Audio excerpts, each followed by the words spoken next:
Bienvenidos y gracias por participar de este webinar. Estamos esperando unos minutitos porque sigue entrando espectadores, estamos viendo, por eso demoramos un poquito más en comenzar. Mi nombre es Margarita Núñez, yo soy la directora de la licenciatura en nutrición de la Universidad Católica y en el marco de la carrera se está realizando este webinar. Hoy yo oficiaré de presentadora de la exposición y de las panelistas, ¿sí?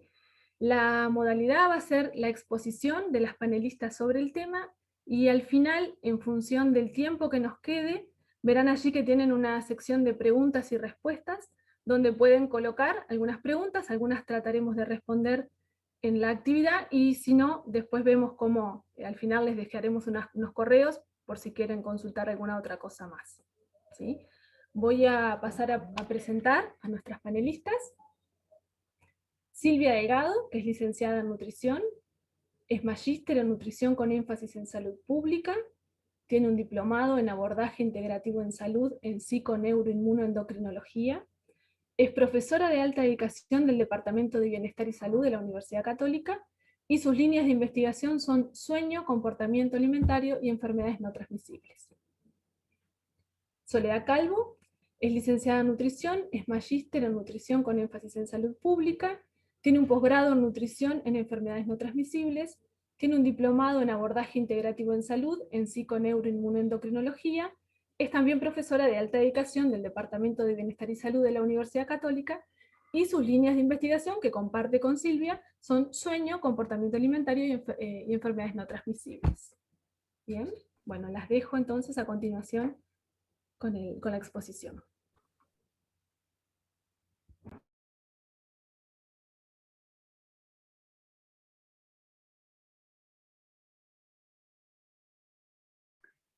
Bueno, buenas noches a todas y todas. Muchas gracias por sumarse a este webinar y acompañarnos en esta jornada. Gracias, Margarita, por oficiar de presentadora y colaborarnos con nosotros en esta actividad, ¿sí? En la jornada de hoy, como ustedes bien saben, nos convoca este tema, que lo decidimos plantear como una pregunta, es decir, el dormir menos afecta el comportamiento alimentario, y la idea es, a lo largo de esta presentación, ir pudiendo dar respuesta a este interrogante que nos planteamos como disparadora de esta actividad, ¿sí?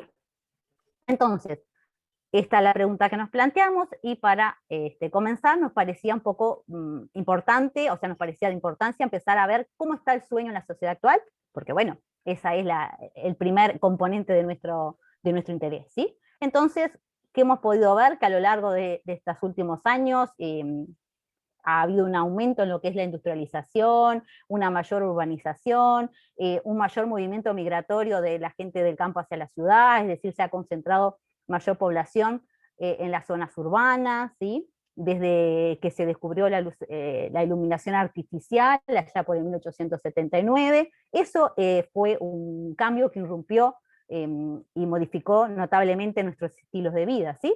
Porque bueno, con el descubrimiento de la luz eléctrica, pasamos a poder extender la vigilia, es decir, ese tiempo en el que estamos despiertos y haciendo las actividades, más allá de lo habitual hasta ese momento, que era la caída del sol, ¿sí? Esta iluminación artificial de alguna manera nos facilitó o nos permitió poder extender estas jornadas de trabajo, ¿sí? Por un lado la luz artificial, y por otro lado, más recientemente, en las últimas décadas, también tenemos el efecto de la iluminación a través del uso de las pantallas, ¿sí? Las computadoras, los celulares, cada vez tenemos más dispositivos electrónicos que, bueno, también añaden una luz artificial a lo que es nuestro estilo de vida.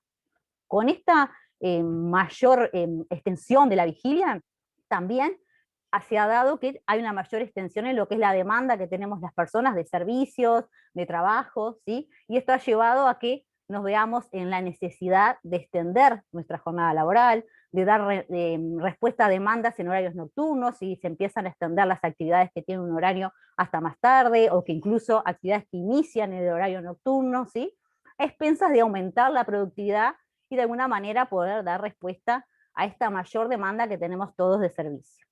Entonces, de alguna manera, todos estos cambios nos han llevado a que hoy en día podemos decir que somos una sociedad temporal, vivimos 24 horas los 7 días, ¿sí? Estamos constantemente en actividades, constantemente conectados, ¿sí? Y extendiendo de alguna manera nuestro tiempo de actividad, ¿sí?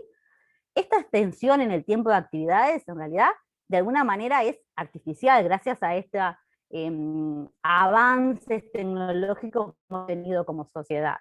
Pero de alguna manera, mayor extensión de esta vigilia ha roto de alguna forma, o ha irrumpido de alguna manera en nuestra sincronía natural con la naturaleza, con lo que es el ambiente, el mundo. ¿Por qué? Porque nosotros habitualmente respondemos fisiológicamente, emocionalmente, biológicamente, a lo que se llama el ciclo circadiano, ¿sí? Es decir, respondemos para hacerlo más sencillo, a responder a lo que tiene que ver con las actividades de la luz y la oscuridad, ¿sí? Entendiendo como ciclo circadiano esas actividades, esos ciclos que se dan en todo lo que tiene que ver con las variables, ya sea de comportamiento, fisiológicas, bioquímicas, que se van alternando a lo largo de un periodo. ¿Cuál es el periodo? Las 24 horas, es decir, a lo largo del día. ¿Y cómo respondemos a eso en forma natural? Respondemos a la luz y respondemos a la oscuridad. Entendiendo que respondemos a la luz cuando estamos en vigilia y a la oscuridad, nuestra respuesta fisiológica corresponde obviamente a lo que tiene que ver con la noche, con la oscuridad, ¿sí? Entonces, esa alteración de este ciclo circadiano, ¿cómo se dio? Como extendemos la vigilia en función de estos accesorios o esta necesidad de extender la vigilia, la única forma de extender la vigilia en un ciclo de 24 horas es si disminuimos el tiempo que tenemos que dedicar al descanso, ¿sí? Entonces, eso ha repercutido en una disminución de las horas de sueño, ¿sí? Si pudiéramos intercambiar acá, seguramente todos ustedes podrían, o lo están pensando, a ver cómo eso les pasa a ustedes y cómo uno ha disminuido el tiempo de sueño, hace actividades que empiezan a las 9 de la noche, que empiezan en horarios más nocturnos, ¿sí? Y bueno, y eso nos lleva a que indudablemente el día sigue teniendo 24 horas, entonces lo que hacemos es disminuir la cantidad de horas de sueño, ¿sí? Entonces, ¿qué nos interesa saber? Sabemos que esto es un cambio que se ha dado y un poco en nuestra evolución nos ha llevado a esto. Entonces, un poco, ¿qué nos interesaría? Bueno, pensar, ¿qué nos interesa saber de esto? Nos interesa saber, por supuesto, cuáles son los datos de sueño, cómo está durmiendo la población en la actualidad, ¿sí? Entonces, para eso nos parecía con realidad interesante traer un estudio, ¿sí? Que se publicó en el 2016, que se hizo en la Universidad de Michigan, ¿sí? En el que a través de una app se recabó datos de la hora en la que se iba a dormir la gente y a la hora que se despertaba en 5.500 participantes, que si bien inicialmente la encuesta se lanzó o se hizo a través de 100 países, la mayor concentración de los datos se obtuvieron de 20 países, y como ustedes pueden ver, a través de la hora de despertarse y dormir, se calculó o se estimó la cantidad de horas de sueño que tenemos, ¿sí? Si ustedes ven en la gráfica que mostramos acá en la pantalla, en realidad en esta participación, países latinos, está Brasil y está México, ¿sí? Después no hay ningún otro país de la región que esté representado, digamos, en este esquema. ¿Y qué es lo que mostró este estudio? Mostró que países como Japón, Singapur, son los que duermen menos, en alrededor de 7 horas, 24 minutos, y el país que duerme más, en este caso son los holandeses, con un tiempo de 8 horas, 12 minutos. El resto de los países, si ustedes miran, están entre esas 7 horas con 24 minutos y las 8 horas con 2, ¿sí? Ese es en general el promedio declarado por las personas dormir en función de esta diferencia entre la hora que se duermen y la hora que se despiertan. ¿Qué más? Además de saber más o menos la cantidad de horas que tenían los participantes, este estudio también mostró algunos datos importantes o relevantes para conocer. Vio que la cantidad de sueño que tenemos está más vinculado a la hora de ir a dormir que con la hora en la que nos tenemos que levantar, ¿sí? Y eso un poco se debe a este factor importante que tiene que ver con, más allá de nuestro reloj biológico que sentimos a determinada hora, que es la hora que fisiológicamente estamos preparados para el descanso, a todo lo que tiene que ver, digamos, con, por llamarlo de alguna forma, con la presión social, con estar con los vínculos, con hacer las actividades, ¿sí? Que hace que retrasemos esa hora de irnos a dormir, ¿sí? Entonces, cuanto más extendemos, por ejemplo, a nivel país, cuanto más extendidas son las jornadas, cuanto más actividades hay en estos horarios, menos duerme la población, Otra cosa que mostró también es que aquellas personas que estaban más expuestas a la luz natural que a la luz artificial a lo largo de su jornada del día, tendían a dormir más, ¿sí? Y es importante entonces, como decía, tener en cuenta todos los aspectos sociales que inciden en esta hora en la que vamos a dormir, ¿sí? Estos datos, como les decía, no incluyen casi países americanos y no nos incluyen a nosotros, ¿sí? Entonces, lo que hay más actual con respecto a los datos sobre nuestro país en el sueño, ¿sí? Tiene que ver con un estudio sobre el descanso en Uruguay, ¿sí? Hecho por equipos consultores, en el cual participaron 1.137 uruguayos mayores de 18 años de todo el país. ¿Y qué resultados se tuvieron a través de esta encuesta, que fue online, y que fue el año pasado, para ubicarnos exactamente, más o menos en mayo?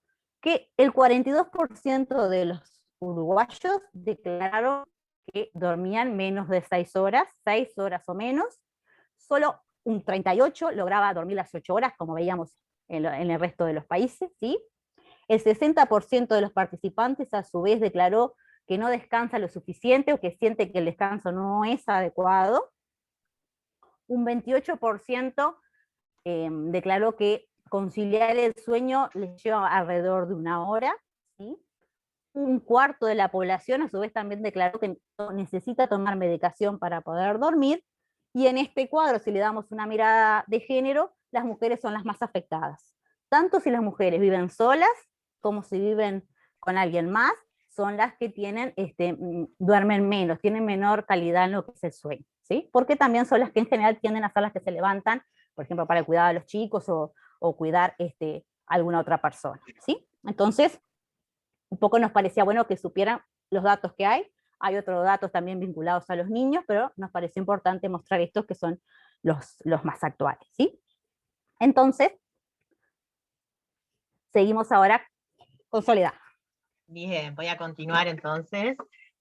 También me sumo al saludo de Silvia. Buenas noches, buenas tardes para todos. Y bueno, muchas gracias por estar acompañándonos. Bueno, Silvia recién hace una reseña acerca de lo que tiene que ver con el sueño en el mundo y en nuestro país, y queríamos un poco situarnos en qué está pasando, bueno, con el patrón de consumo alimentario en nuestro país también, ¿verdad? Entonces, bueno, trajimos este gráfico que resulta de un estudio de la Organización Panamericana de la Salud, que fue publicado en el año 2014, que hace referencia a el consumo de alimentos ultraprocesados, entendiendo como ultraprocesados aquellos alimentos que son, bueno, industrializados, que son ricos en densidad energética, ¿no? Muy calóricos, ricos en azúcares refinados, grasas justamente saturadas, trans y demás, y que tienen la característica de ser, se les dice altamente palatable, porque pueden llegar a ser adictivos, ¿verdad? Y bueno, este trabajo lo que mostraba es que en 14 años, desde el año 99 hasta el año 2013, en Uruguay hubo un aumento 2,5 veces del consumo de estos alimentos. Uruguay en este gráfico se ve quizás con el cursor, ¿sí? Lo podemos mostrar, está en color celeste, era uno de los países que consumía menos alimentos ultraprocesados, y lo que se ve es que resulta, justamente llegando al 2013, uno de los países que tiene mayor consumo después de México y de Chile. Lo que estamos viendo es que, bueno, que también el consumo de estos alimentos ha desplazado justamente el consumo de otros muy beneficiosos para la salud, y sabemos que tienen efecto protector para muchas enfermedades, entre ellas las enfermedades no transmisibles y cardiovasculares, y bueno, como es el caso del pescado, ¿no? Que es muy bajo el consumo del mismo en nuestro país, y ni que hablar de las frutas y verduras, que sabemos que, bueno, ricas en minerales, vitaminas, antioxidantes y protectores, ¿no? de fibra y protectores de tantas enfermedades, y que la encuesta nacional de factores de riesgo del año 2013 del Ministerio de Salud Pública da cuenta de que tan solo un 9% de la población cumple con la recomendación de las 5 porciones diarias.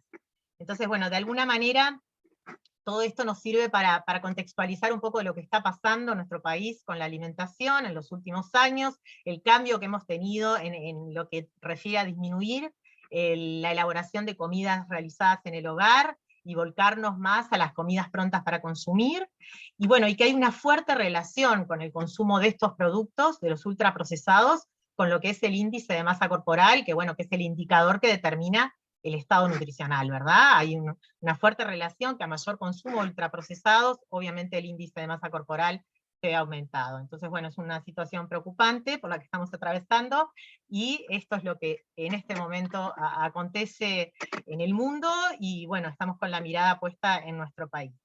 Vemos la siguiente diapositiva. La presentación nuestra refería justamente a lo que tiene que ver con dormir menos, si esto condiciona de alguna manera el comportamiento alimentario. Entonces, vamos a definir en este momento qué es el comportamiento alimentario. Sabemos que alimentarnos es un comportamiento bien complejo, lejos de ser una actividad donde uno simplemente trata de saciar el apetito. Sabemos que es un conjunto de acciones que se establecen entre el ser humano con los alimentos desde el momento de la selección, quizás podemos decir de la compra, ¿verdad? En la preparación de los mismos, ni que hablar a la hora de consumirlos. Y de alguna forma estamos determinando con ese comportamiento, dando respuesta a algunas preguntas como ¿qué comemos? ¿Cuánto comemos? ¿Cómo lo vamos a comer? ¿Cuándo? ¿En qué momento? ¿Verdad? ¿Dónde? ¿En qué lugar? ¿Y con quién? Porque sabemos que es un acto social, ¿verdad? Por lo general comemos acompañados, y bueno, y está bien que así sea, ¿no? Bueno, y vamos a la siguiente diapositiva, donde vamos a ver un poco qué factores podríamos estar diciendo que influyen en el comportamiento alimentario. Sabemos que es multidimensional, ¿verdad? Esta conducta, y bueno, simplemente a modo de reseña con este diapositivo lo que podemos mirar es, bueno, hay factores que tienen que ver con aspectos ecoambientales. Ahí podríamos estar pensando lo que tiene que ver con el acceso y la disponibilidad que tenemos a determinados alimentos, que sabemos que bueno, esto de este mundo globalizado en el que vivimos, hace que tengamos mucho mayor acceso a variedades de alimentos que era impensado tenerlos disponibles en determinadas épocas del año. Hoy en día eso ya no sucede, ¿verdad? Después lo que tiene que ver con la exposición al marketing, la publicidad de los alimentos, ¿verdad? Que nos condicionan, y que hablar nuestra conducta, está impregnado, es casi que omnipresente, ¿no? Vamos caminando por la calle y vemos publicidades vinculadas a determinados alimentos, y emociones que vinculan el consumo de determinados alimentos, justamente con los efectos que va a tener sobre nuestra psiquis el consumirlos. Así que ya de paso estamos mencionando esta dimensión que tiene que ver con lo psicológico, que comprende todo lo que tiene que ver con el punto de vista hedónico, ¿no? El placer por el comer, que es una conducta obviamente placentera, y que, bueno, siempre tratamos de buscarla, tener justamente esa sensación a través de los alimentos. Lo que tiene que ver también con el comer emocional, el valor simbólico que les damos a los alimentos, las asociaciones que podemos hacer, ¿no? De momentos felices compartidos con determinados alimentos, y bueno, y determinadas emociones. Luego lo que tiene que ver con factores sociales, allí, bueno, más que nada con los vínculos, con las amistades, con el entorno familiar, nos condiciona nuestro comportamiento alimentario, ni que hablar. Y también lo cultural, ¿verdad? Las tradiciones, que bueno, que están muy impregnadas en nuestra cultura, de comer determinados alimentos en determinadas situaciones, en algunas festividades, ¿verdad?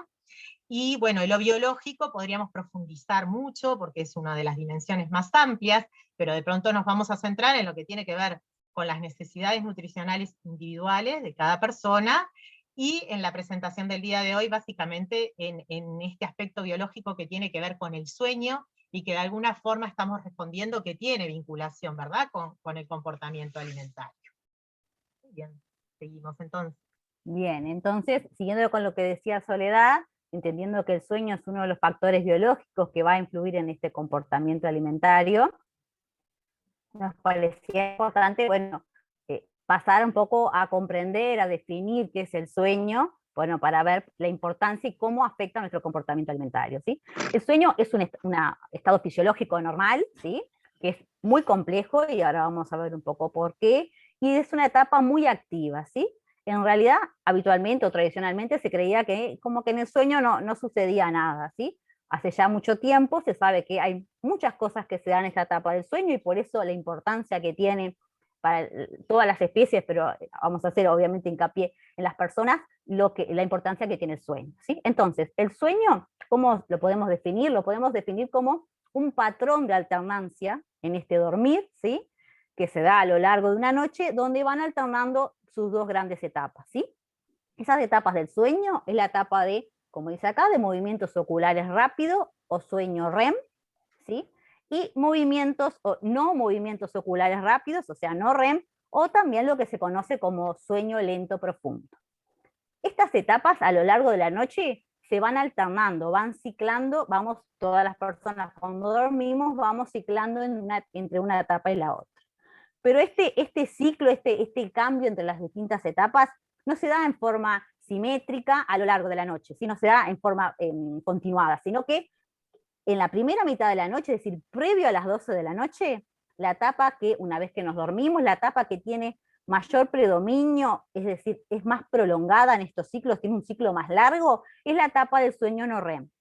De la medianoche hacia la madrugada, en la que ya nuestro organismo se prepara para la vigilia, la etapa que predomina, es decir, que es más largo el ciclo, pasa a ser la etapa de REM, es decir, la etapa de los movimientos oculares rápidos.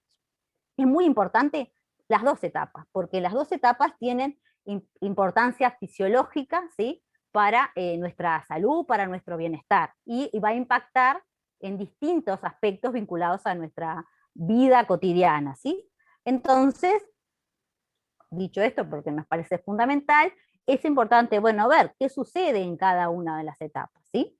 En la etapa que se llama de sueño no REM, o la etapa de sueño profundo, que se da sobre todo, como les decía, en la primera mitad de la noche, acá es donde se produce todo lo que tiene que ver con la restauración, ¿sí? Y la recuperación, tanto de la energía y de todas las células y tejidos del organismo, ¿sí? La recuperación cerebral, la piel, muscular, ¿sí? Es esa etapa, por eso es como profunda, en la que nuestro biorritmo como que trata de equilibrar, ¿sí? Y recuperar todo lo que se gastó y todo el desgaste que implicó la vigilia, ¿sí? Entonces es una etapa, como decía, de recuperación muy importante.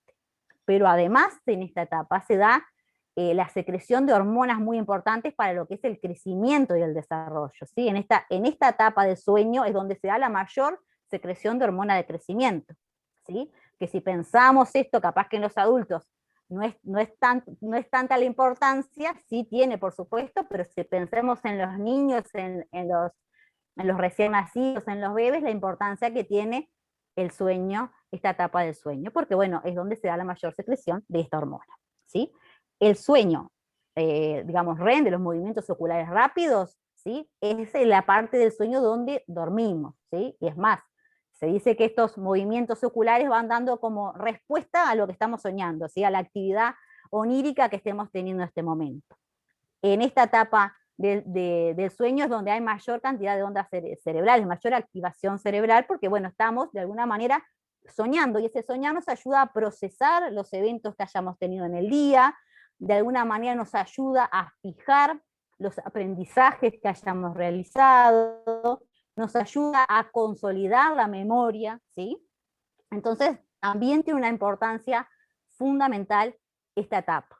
Por eso es tan importante el sueño. No solamente, y cuando hablamos de importancia del sueño, no decimos solamente a cuánto dormimos las personas, sino a la calidad de ese sueño que tenemos. Es decir, el sueño es un sueño, tenemos como una rutina estable del sueño, es un sueño en el que no nos despertamos, no tenemos ronquidos, no suceden cosas durante este periodo, porque todas esas cosas que nos van sucediendo, como los despertares y demás, de alguna manera van en detrimento de la calidad de nuestro sueño, y eso va a tener repercusiones sobre nosotros, ¿no? Porque miren todo lo que está involucrado en esta etapa. O sea, nos va a importar la cantidad, nos va a importar la calidad, y también otro aspecto importante es la ubicación en el momento del día que tenga el sueño, ¿sí? El sueño en realidad fisiológicamente está diseñado, está pensado para responder a este ciclo circadiano de lo nocturno, de la noche. Por lo tanto, el mejor momento para este descanso y que se dé la mayor recuperación y el mayor procesamiento y consolidación de la memoria es en la noche, ¿sí? Entonces es importante conocer todos estos aspectos vinculados al sueño, ¿sí? Acá vieron lo complejo y heterogéneo que es el sueño y la importancia que tiene. Entonces, tenemos forma de conocer ¿Cómo es el sueño? Sí. Una forma subjetiva y de alguna manera bastante rápida de evaluar el sueño es a través de la calidad de nuestra vigilia. ¿Qué quiere decir esto? Es decir, si en el día estamos somnolientos, más cansados, más malhumorados, más irritados, podemos de alguna manera asumir que el sueño no fue bueno, la calidad del sueño no fue adecuada, y eso lo vamos a ver a través de la vigilia. Es decir, si dormimos poco y mal, vamos a estar probablemente en la jornada más cansados, más irritables, porque bueno, no tuvimos todas estas funciones tan importantes, o no se dieron de la mejor manera todas estas funciones que tiene el sueño, ¿sí? Entonces, una forma subjetiva es la calidad de la vigilia. Una forma objetiva y que se considera el gol estándar de alguna manera, es decir, el patrón para realmente evaluar el sueño, es la polisomnografía.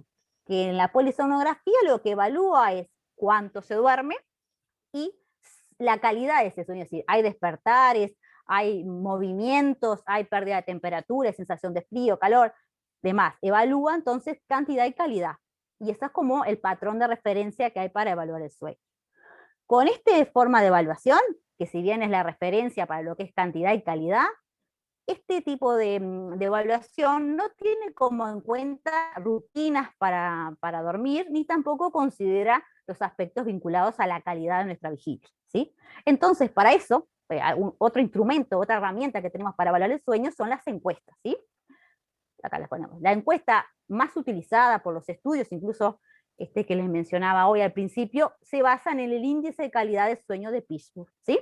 Esta es una encuesta que consta como de 10 grandes preguntas, en la que algunos de los aspectos que se tienen que ver con la cantidad, es decir, a qué hora uno se acuesta, a qué hora uno se levanta, cuántas horas uno duerme, ¿sí?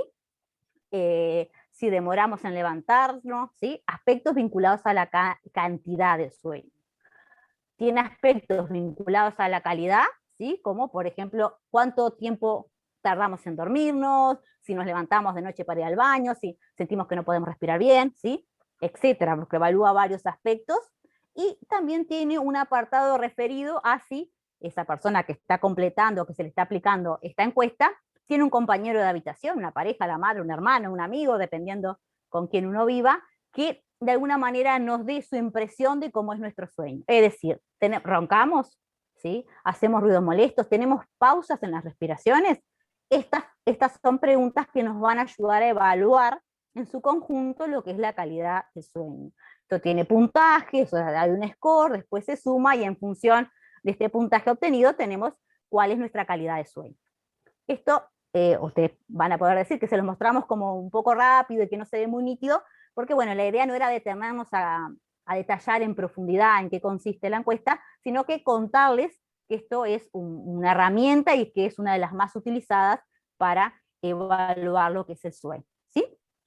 Entonces, ya hablamos de lo que es el sueño, qué pasa, ya vemos cómo estudiarlo, y un aspecto que no es menor con respecto al sueño es, bueno, es tan importante, ¿cuánto necesitamos dormir las personas? ¿Sí? ¿Hay una cifra promedio para todos o eso va variando? Y lo que se muestra es que en realidad las necesidades que tenemos de sueño varían a lo largo de la vida, ¿sí? Según la National Sleep Foundation, que es del cual tiene esta infografía, muestra que las necesidades de sueño va disminuyendo a lo largo de la vida. En las primeras etapas de nuestro ciclo vital tenemos mayor necesidad de sueño y a medida que vamos avanzando va disminuyendo. Es así que un adulto necesita en promedio entre 7 y 9 horas de sueño. Y los adultos mayores entre 7 y 8 porque se ven disminuidas las necesidades de sueño más hacia el final de la vida. Y uno diría, bueno, estas son las recomendaciones o las necesidades promedio de hora de sueño que tenemos las personas. Y ustedes podrían decir, bueno, pero yo duermo menos y me siento bárbaro, mi vigilia es adecuada. ¿Por qué? Porque en realidad, además de esto, tenemos una variabilidad individual que depende a veces de aspectos genéticos, ¿sí? De otros aspectos que hace que una persona con 6 horas esté bien, otras con 7, otras con 8, otras con 9, ¿sí? O sea, no es que si no dormimos entre 7 y 9, ahí estamos mal, sino que tenemos que también considerar que hay aspectos que hacen a nuestra variabilidad individual. Bien, entonces, sabemos cuánto tenemos que dormir y venimos diciendo que el sueño está vinculado con el comportamiento alimentario, que hay una pérdida de sueño, ¿sí? Entonces, vamos a dar como respuesta un poco a esto que decíamos. ¿Qué es la deuda de sueño? Es decir, ¿cuándo estamos en deuda de sueño? En deuda de sueño lo que significa es esa pérdida crónica en la cantidad de horas que dormimos y que son necesarias para mantener el buen estado de salud, ¿sí? En esta pérdida crónica uno piensa, no es algo que pasa, no sé, tengo un examen, tengo que estudiar, tengo una fiesta, es decir, no nos pasa, no hay problema porque esto nos pasa alguna vez, puntual. Esta deuda de sueño se da cuando es algo mantenido en el tiempo, cuando se cronifica, ahí sí va a tener un impacto en lo que es la salud, ¿sí? Lo que muestran los estudios es que en las últimas décadas, y acá tenemos una gráfica de la National Sleep Foundation, que va desde la mitad del siglo pasado, y ve que hay una disminución en las horas de sueño. Una pérdida de 2 horas de sueño es lo que hemos tenido, sobre todo en las últimas décadas, ¿sí? Y podemos definir, de acuerdo a la National Sleep Foundation, que tenemos deuda de sueño para los adultos cuando dormimos menos de 6 horas. Entonces, ahí sí vamos a estar, en este caso, en la deuda de sueño, frente a una problemática que se da hoy en día, es contemporánea, que tiene repercusiones en la salud, que ahora después se le va a comentar, pero además afecta en lo que es rendimiento, productividad, capacidad de concentración y el estado de ánimo, ¿sí? Pero bueno, las repercusiones en la salud, dejo a Soledad para que avance. Bueno, ahí vamos entonces. ¿Qué efectos tiene la deuda de sueño en la salud? Claramente lo que tiene que ver con la productividad y el rendimiento, ya mencionado, ¿no? La esfera cognitiva, más que, digamos, directamente sobre el estado de salud, a veces sobre el estado emocional, ¿no? Ese mal humor que Silvia relataba en la vigilia, que también es una forma indirecta de poder valorar el sueño. Pero bueno, acá concretamente nos queríamos dedicar un poco a afectaciones en la salud conocidas que tienen vinculación con el sueño. Entre ellas, bueno, hay bastantes trabajos que hacen referencia a algunas enfermedades gastrointestinales, especialmente las que tienen vinculación con problemas intestinales, ¿no? Enfermedades inflamatorias intestinales, colitis ulcerosa, ese tipo de patologías. Dentro de salud mental se destaca también lo que es el Alzheimer, entre otras enfermedades mentales.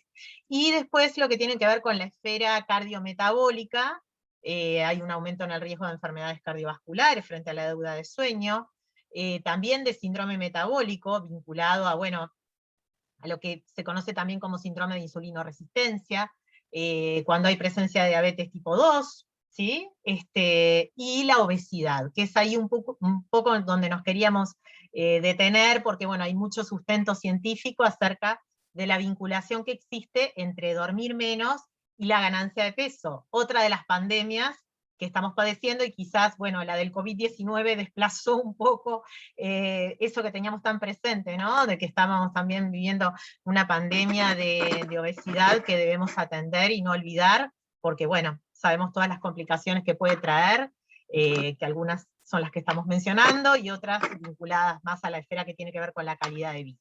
Así que vamos a ver un esquemita en la próxima diapositiva, que justamente hace referencia a esto que mencionábamos, a ese sustento científico que existe de por qué la deuda de sueño tiene vinculación con la ganancia de peso. Si miramos, empezamos por el lado izquierdo, de repente con el cursor sí podemos ir ayudándonos para seguir lo que estamos presentando. En el lado izquierdo de la diapositiva vemos que, bueno, primero que nada, frente a la menor cantidad de sueño, ¿qué es lo que va a suceder? Bueno, una de las cosas que van a suceder es que se van a alterar las hormonas que están vinculadas a la regulación del apetito.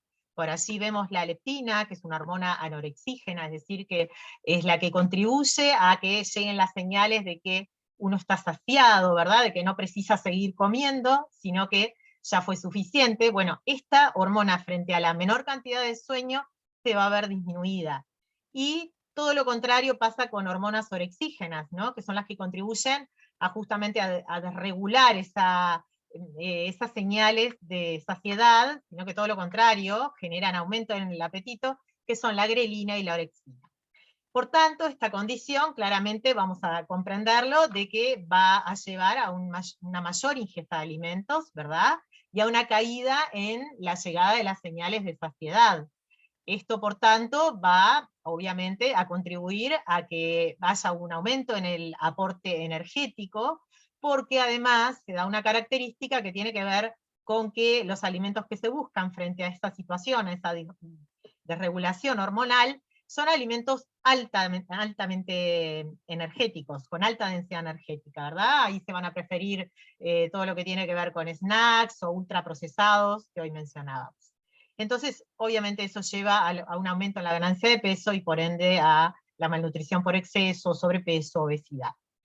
Por otro lado, vemos que claramente si uno duerme menos horas, lo que tiene que ver con la vigilia, las horas que vamos a permanecer despiertos, van a ser muchas más, ¿no? Eso de querer extender el día todo lo posible, por diferentes razones, por jornadas laborales más extensas, porque muchas veces decimos, precisamos un día de 48 horas porque no nos da para cumplir con todas las responsabilidades y actividades que tenemos en el día. Bueno, eso que tenemos tan incorporado en este mundo que vivimos, lógicamente está contribuyendo a los problemas de salud que también estamos padeciendo.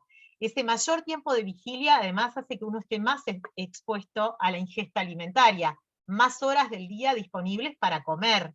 Y además, muchas veces, quizás alguno lo experimentó, para prolongar la vigilia, porque tenemos que entregar un trabajo, porque no nos podemos dormir y tenemos que terminar un informe, que es lo que muchas veces hacemos, recurrimos justamente a comer, ¿verdad? Y frecuentemente lo que buscamos frente a esa situación también son alimentos altamente palatables, densos en energía, bueno, volvemos a lo mismo, ¿no? A factores que contribuyen a la ganancia de peso.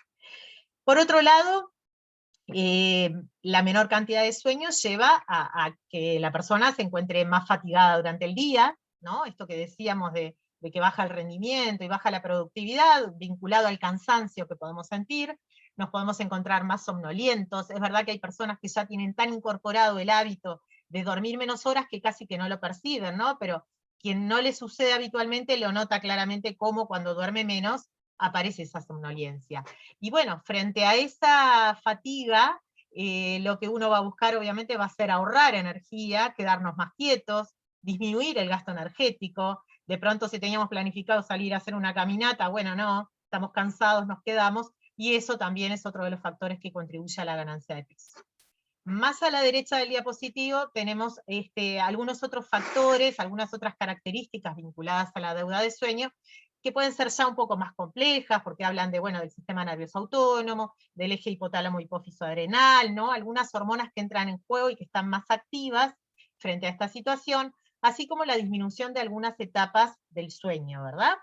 Que no nos detuvimos en detalle, sino que hablamos de sueño REM y no REM, pero en realidad hay aspectos muy minuciosos que tienen que ver con subetapas dentro de cada una de ellas, y bueno, algunas se van a ver afectadas, disminuidas por esta menor cantidad de sueño, y se ha visto también que eso puede llevar a afectaciones vinculadas a la esfera que tiene más que ver con el síndrome metabólico, porque empieza a disminuir la sensibilidad insulínica, ¿verdad? Y eso aumenta también te da también un aumento en la insulinoresistencia, lo que favorece la diabetes, la aparición de diabetes, prediabetes, glicemias de ayuno alteradas, y bueno, y conlleva también al aumento de la ganancia de peso. Entonces, de alguna forma, con este esquema, lo que estamos viendo es cómo hay una vinculación y una explicación y un sustento científico para entender por qué esto que nos preguntábamos al comenzar la charla. Continuamos con la siguiente. La siguiente está vinculada a también información bastante reciente que está disponible. Allí tenemos el artículo donde se extrajo esta información.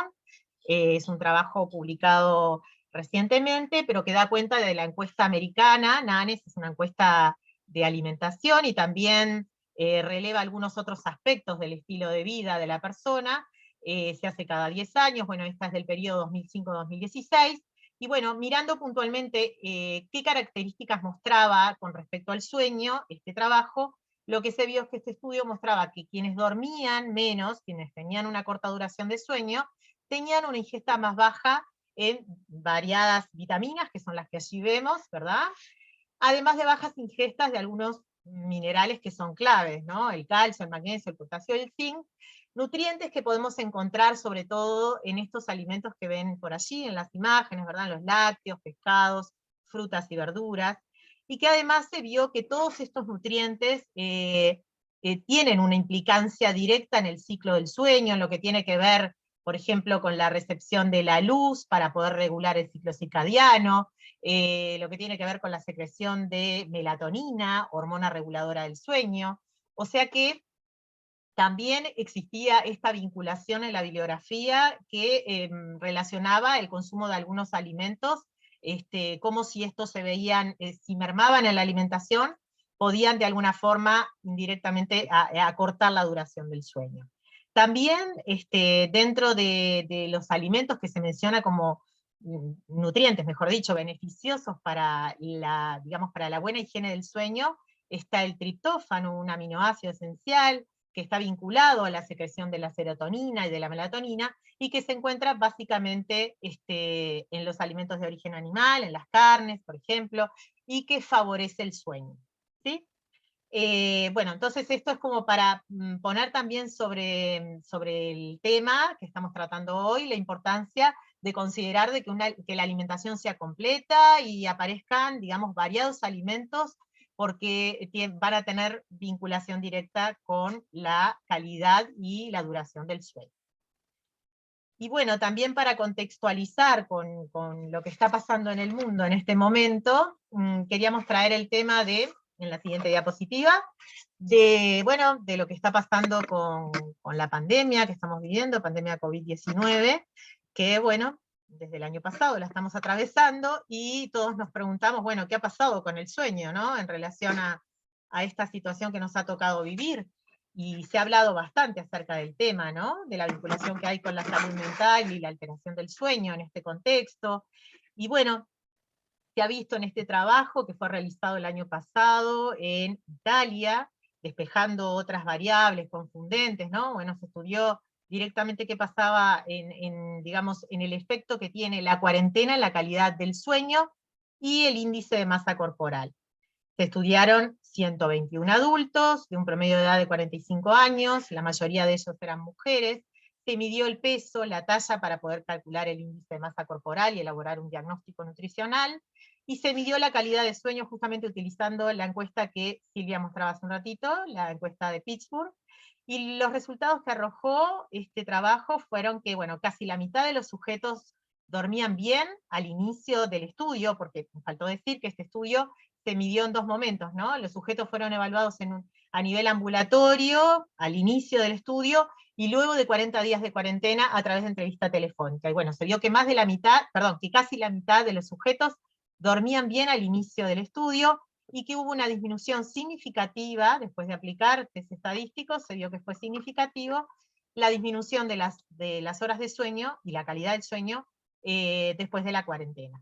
También hubo un aumento significativo en el valor del índice de masa corporal en ese tiempo de cuarentena. En algunos grados de obesidad se encontró justamente este aumento, e inclusive en aquellas personas que presentaban un índice de masa corporal saludable al inicio de este estudio, ¿sí? También se vio un aumento significativo en el valor del índice de masa corporal.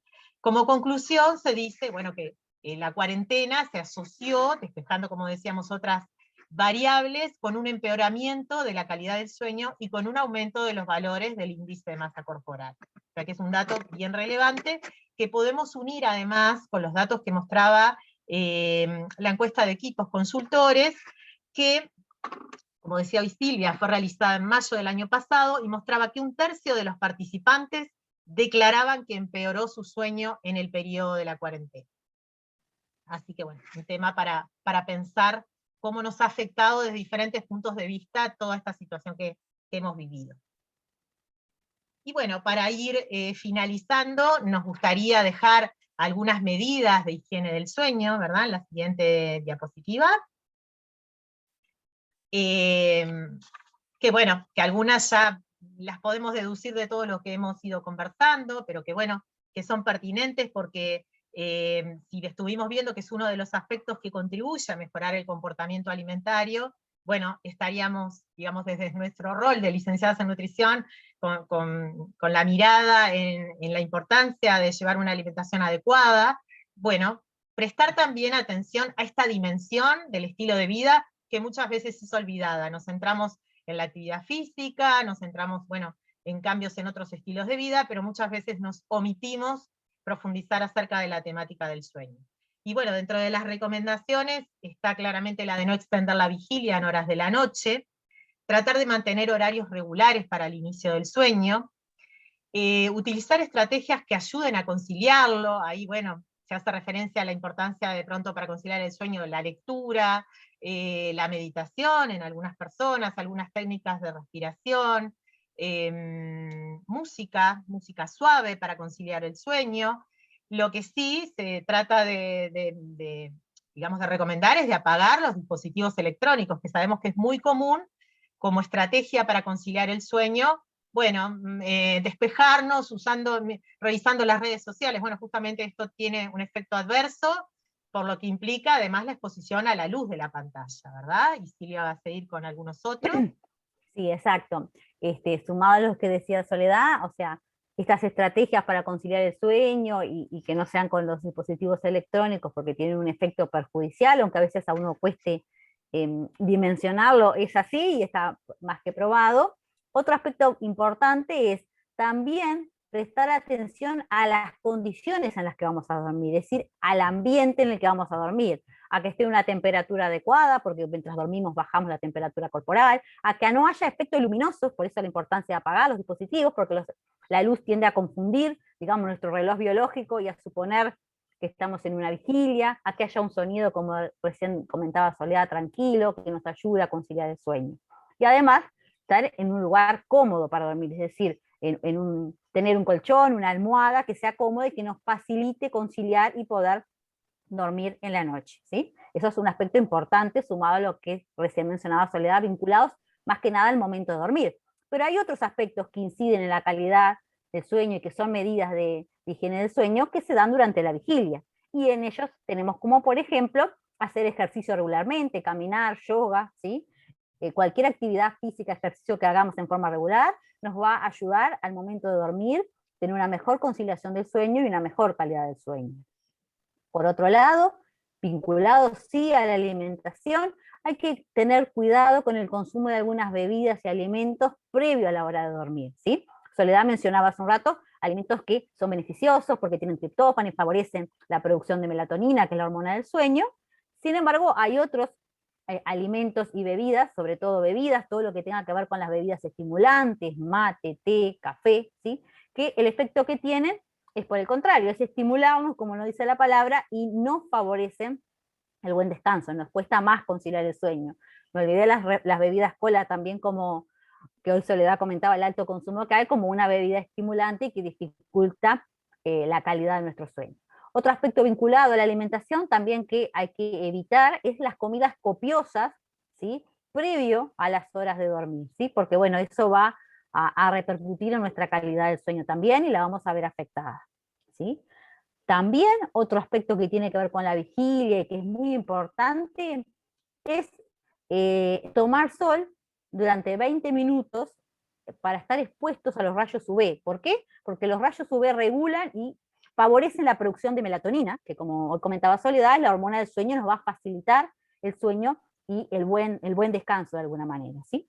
Cuando hablamos de exposición al sol 20 minutos, por supuesto que hacemos referencia a mantener y tener cuidado las recomendaciones de los momentos y horarios en los que hay que exponerse al sol, ¿verdad? Porque bueno, no vamos a ir en detrimento de la salud por otros aspectos con el sueño, sino que bueno, es en su conjunto tener todos estos aspectos.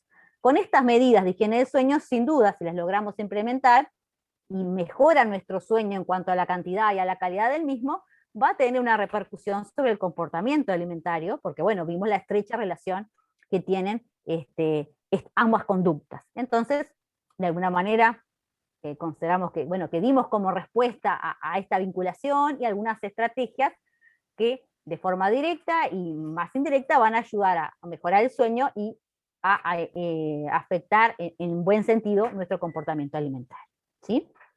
Así que de nuestra parte nos resta, bueno, agradecerles por su tiempo, por su participación, y les dejamos los mails también allí por si tienen alguna consulta. Muy bien, muchas gracias Silvia y Soledad. Excelente presentación, donde quedó bien claro lo relevante que es este tema. Creo que un tema que aún no le hemos dado la importancia que merece, y que es fundamental que los profesionales de la salud empecemos a abordarlo, a trabajarlo con mayor profundidad, ¿sí? En el área, en nuestra área de la nutrición también, ¿no? Con mucho más profundidad, ¿sí? Tenemos acá alguna preguntita, terminamos casi en hora, pero tenemos una pregunta. ¿Sabrían decirnos si la encuesta realizada en Uruguay por equipos consultores utilizó una encuesta validada como la que ustedes presentaron? Sí, sí, la encuesta que ellos utilizaron fue la que yo presenté, la encuesta de Pittsburgh, esa fue la encuesta que utilizaron. No llegamos a explayarnos, pero es una encuesta en realidad americana, que en general el instrumento que se utiliza acá está validado, se usa la validación que está hecha en Colombia, más que nada, no hay una validación a nivel nacional, pero bueno, está validada el idioma español de alguna manera, y ese es el instrumento que se utiliza, que se utilizó en esa encuesta. Bien, preguntas, no tenemos más, nadie más se animó. Sí hay algunas felicitaciones y bueno, por la exposición y Gracias. agradeciendo. Así que si no hay más preguntas, quizá por aquí podemos cerrar. Le agradecemos a todos la participación y si les quedó después alguna duda, algo que quisieran consultar, allí tienen los mails de Soledad y de Silvia. Y bueno, esperamos que podamos continuar trabajando sobre este tema, realizando este tipo de actividades. Bueno, muchas gracias a todos por acompañarnos. Que tengan buenas noches. Que Me descansen. me sumo al saludo y bueno, un buen descanso para todos. Muy bien. Gracias. Muchas gracias, chao. Gracias.